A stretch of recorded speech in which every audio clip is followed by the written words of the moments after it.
Hey! Tambala na! At eto na sila, ang nag-iisang masugid na tagahanga ni Nicole Yala. Chris Chuper! Kasama ang nag-iisang die-hard fan ni Chris Chuper, Nicole Yala! Dear Nicole and Chris. Dear Nicole and Chris. Dear Nicole and Chris. Dear Nicole and Chris.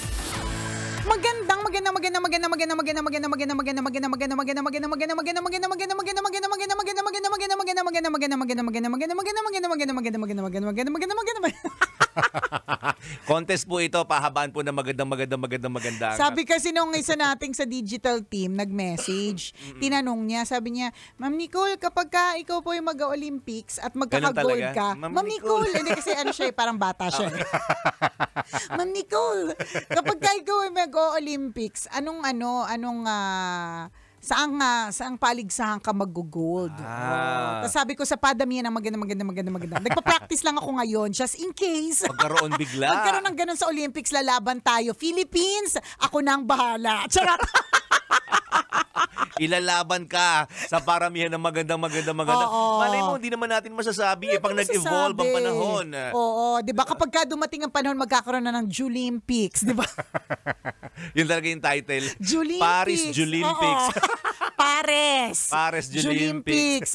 Pares Julympics, 'di ba? Doon naman nag-uumpisa yun di ba? Sa mga parlor games. Yan. Makita mo yung potential ng anak mo, magaling palang sumayaw, magaling magtatumbling, magaling sa pabilisan, sa pahabaan. Doon nag-uumpisa yan. Kaya. Diba? Hindi natin masasabi isang araw magagamit mo yan. Yan. Di totoo yun. Dapat importante siya ma-expose tayo sa mga iba't ibang uri ng mga paraan para kumita ng pera. Na hindi mo na pa mapapansin pagdating ng panahon, di ba? Yan pala ang magiging cost ng pagyaman mo. May mga ganun, no, na nung bata tayo, naisip ko to nung isang araw. Hindi, naisip ko to nung isang araw na parang bata ka pa palang ganun na. Kaya pagdating ng panahon, magagamit. Ito nung gumagawa ako ng report para sa isang client. Tapos na-mention ko doon yung tungkol sa mass wedding ng Tambalan. Mass wedding na inorganize ng Tambalan kasi parang tayo ikakasal eh. Ang dami natin. Ang dami ng Tambalan. Mass wedding ng Tambalan. Mass wedding organized by the Tambalan. So 20 years na yung Tambalan. So meron po kaming ipapakasal na 20 couples, ganyan. Tapos habang ginagawa ko yung report parang gumagawa ako ng background, na-realize ko na parang kung ano ka rin talaga ngayon ay depende sa exposure mo nung bata ka. Oo naman. Oo. Malaking So, bagay at malaking factor yun. Kaya kailangan yung mga magulang, expose mo talaga yung anak mo sa mga magagandang bagay, maayos na mga sitwasyon, ganun. Kasi sa totoo lang, dadalhin nila talaga yan hanggang pagtanda. Correct. So, yun yung na-realize ko nung ginagawa ko yung report na, una, ang exposure ko tungkol sa mass wedding was when I was very active in the church, kahit hindi po halata. Kahit walang maniwala ngayon. Sabi nila, yung laki ng bibig mo. Ako sa akin na magganggaling. Ako na magkukusa. Sabi niya, hindi mo nga matikom ng 1 minuto yung bibig mo. Laging na makabuka. Diba? Bukas sa lahat ng gustong kumain. Kaya nga, so ako sarili ko na, babash ko na yung sarili ko bago niyo pa ako i-bash, diba?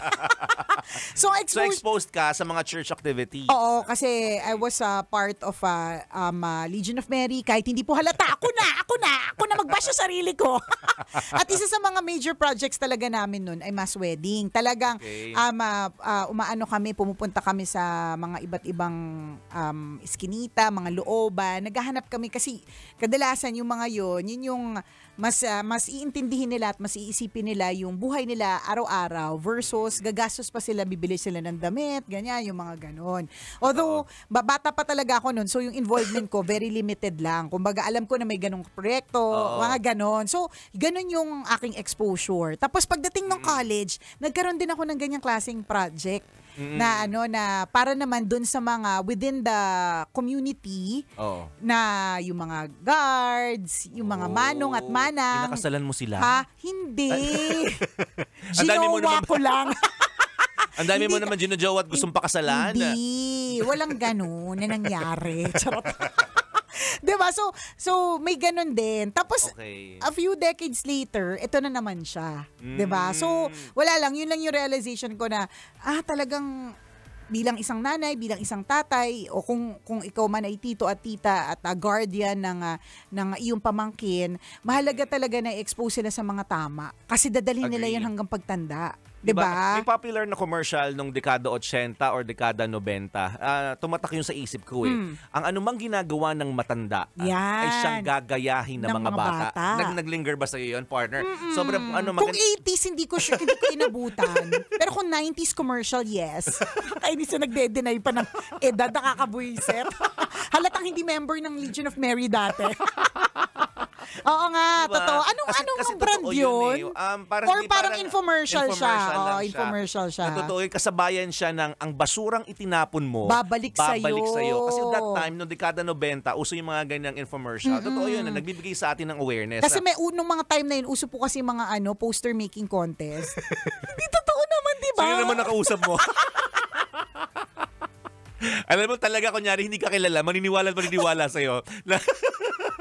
Totoo naman. Yung talagang full of conviction eh. Nag-umpisa talaga yan sa isang sa poster making contest. Diba? Di ba tong mga bata tayo, usong-uso yan? Oo. Feeling ko magkakaibat kasi yan dahil dun sa tapos nauso siya sa school. Anyways. At Oo. tumatak yun Correct. na kung ano po talaga yung naranasan ng mga bata tayo, ganun din yung magiging plano niya in the future. Yes. For example, ako, yung family namin is exposed to farming. Pero nagpakalayo-layo ako for a while. Malungkot ba ito kwento? Drama naman po ito. Malungkot ba ito kwento? Pasok naman, background music dyan. Wala ka naman support eh. Ikaw na Mahina yung yung musical scorer natin. Sorry po. Sorry, sir. Pasensya na. So, expose kayo sa farming. Yun ang Yes. kinalakihan mo. Yes, 'Di ba? yes. Kaya pala amoy lupa kapag Anong Halata klaseng lupa? Anong klase? di yung Nabubulok ba to? lupa- May fertilizer ba to? di yung tigang. Kaya walang maniwalang Walang member ako ng sustansyang lupa. Kaya walang maniwala na member ako ng Legion of Mary. Kasi bata ka palang bully ka na. Kasi sino maniniwalang involved pa sa mga church activity? Sa mga gawang kabanalan, sige nga. Bakit sino ba may sabing ako yung banal, ako yung banal? Ikaw yung panira. Ako Alam niyo naman sa bawat organization, may black sheep may na panggulo. tinatawag. Oo. 'Di ba? Ako na. May pambasag. Oo, bash ko na yung sarili ko. Ako na 'yon. Sarot. So, exposed ka sa farming. Oo. So, pero pinili mo na Nagkaroon ako ng interest. Sabi ko maiba naman. Punta ako sa syudad. I-experience Yan. ko yung doon ka nagtanim. nakita ko magandang tanim sa ilalim ng LRT. Oo. Malapit sa may Bundia Top. Kasi sabi ko may lupa doon eh. Lahat ng lupa makita ni partner nung araw, tinataniman niya kasi nga ang background niya ay farming. Okay. So, pero na hindi. Okay, so kahit ganun yung exposure, Lumayo ako. Lumayo pa rin. So, hanggang ngayon, sobra kong na-appreciate ang mga green. Oo, ang kahit nasa syudad. gulay, damo. Oo. Diba? Nagdadamo ka. Nagdadamo ka pa rin. Halaman. Itigil mo na yan. Anong edad Yung mo na? yung alam ng memory ko, alam ng ilong ko, yung simoy ng damo. May ganun eh. Kung laki ka sa probinsya tapos napadaan ka for example sa Laguna or Batangas habang nagda-drive ka, tapos bukas yung bintana mo, Ang maalala mo. alam mo yung simoy probinsya, Correct. yung Amoy yung probinsya. damo or dayami na nilalabas ng mga ng farm. Oo, correct. Magugustuhan mo 'yan, Tsaka yung- ma-appreciate mo 'yun eh. Tsaka yung amoy ng may sinusunog na nagulong. Magbagong buhay ka na rin. Kung ano man yung mga pinaggagawa mo dati, tigilan mo na. Malaki ka na. Hindi. Alam mo na ang tama at mali. Hindi. Yung amoy ng parang may nagsisiga. Yun. 'Yon, 'di ba? Na-associate ko siya Na-appreciate mo with ba siya? Oo, na-associate ko siya with with probinsya.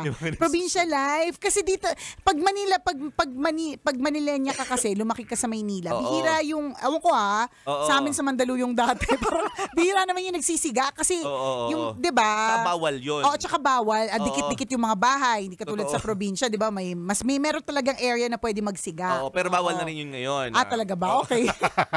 Erase na po. Huwag niyo pong isipin pinag-usapan namin today. Di ba? Illegal na pala. Okay. Next topic. Oo, every time na maamoy ko siya, totoo yun, kahit nga tain ng kalabaw, partner, may ganon. Hindi siya mabaho sa ilong ko. Hindi siya mabaho sa isang laki ng probinsya or talagang exposed sa farming.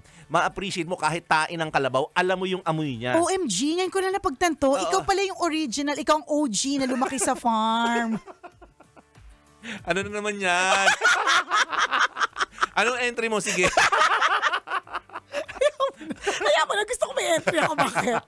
Na parang kahit pala nagpakalayo-layo na ako. Tutuusin, mahaba na rin yung years ng exposure ko sa city. urban sa city. Pero every time na makakaamoy ako ng amoy ng damo, amoy ng dayami, diba? Hindi nawala yung appreciation ko. Kasi sa iba, ano ba yan? Ang baho. Ang baho, diba? Ang lalo na yung amoy ng kalabaw, ang tayo ng kalabaw. Isipin mo ngayon lang nakamit ng person na na-appreciate yung amoy ng tayo ng kalabaw.